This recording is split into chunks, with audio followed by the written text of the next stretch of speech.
on, everyone, and welcome to another episode of the hashtag Ask a Soccer Pro Show, episode 106. I'm your host, 12-year pro, MLS Cup champion, MLS Comeback Player of the Year, UC Davis Hall of Fame member, Black Players for Change founder, and MSL coach Quincy Amarikwa.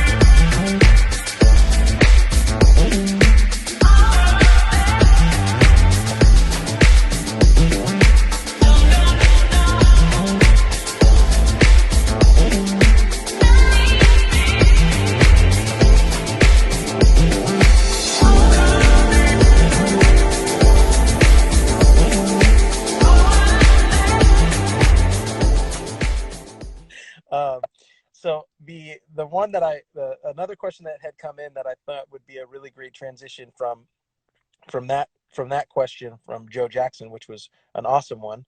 Thank you, Joe. Was from _Pogba Jr. Right, and he had asked, were you mentally prepared at all for the life-changing moments this would bring? So with everything that's happened and the speed at which you've pretty much been driven into the limelight in many regards, not only on the field but off the field. Do you feel you're mentally prepared for that? And if so, how? And if not, how are you handling it? What are some things that you're doing to kind of keep yourself centered, as like what you kind of referenced earlier in the conversation? Yeah, no, that's a great question, because I think it gets the kind of the crux of athletes are always working to be ready for that moment. And I felt like when that moment came, in many ways I was ready. I felt like I was ready tactically, technically. I deserved to be on that field, and I deserved to be on that. But in many ways, the parts of me, the more introverted parts of me, are not necessarily ready to have hundreds of thousands of fans looking at, watching me at Portland or something, or diving into my media or something. I'm not saying hundreds of thousands of people are following, not happening, but I'm much more of an introverted person. I'm like, oh my gosh, that's definitely a different aspect of the game that is not really there in college, and kind of learning to make that my own and understand how much, honestly, joy and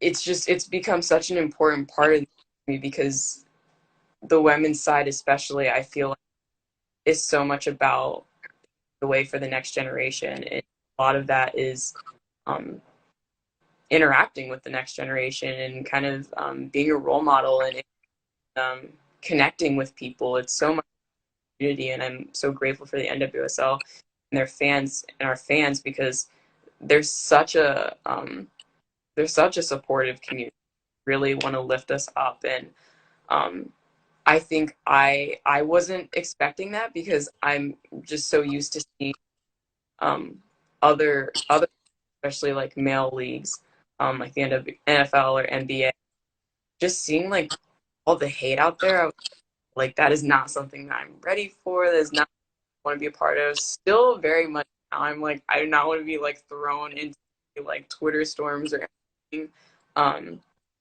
But being ready for an extra level of critique, I think, was something that I wasn't ready for, and I think something that I struggled with a lot my second year in the league after Rookie of the Year. I remember all the questions I were from reporters and everything were how are you going to follow up your Rookie of the Year season, blah blah blah. And I remember being so caught off guard by that, and I don't know why I was caught off guard, because it seems a logical question for a reporter to ask, or a typical question for to ask if you win, how are you going to follow it up the year from now? And I was struggling with that so much, and I was just oh my gosh, I have to be this, I have to outperform myself or whatever. And I think what I realized was just well, the reason I won that because I was just trying to do the best I could on the field, and it had to be enough to be Rookie of the Year.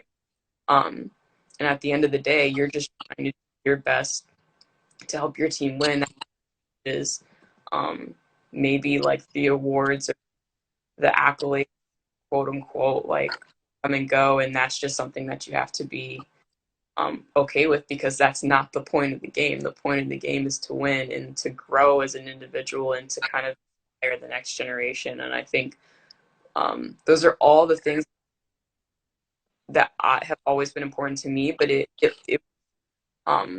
learning how to kind of block out kind of the other like noise that was kind of distracting me from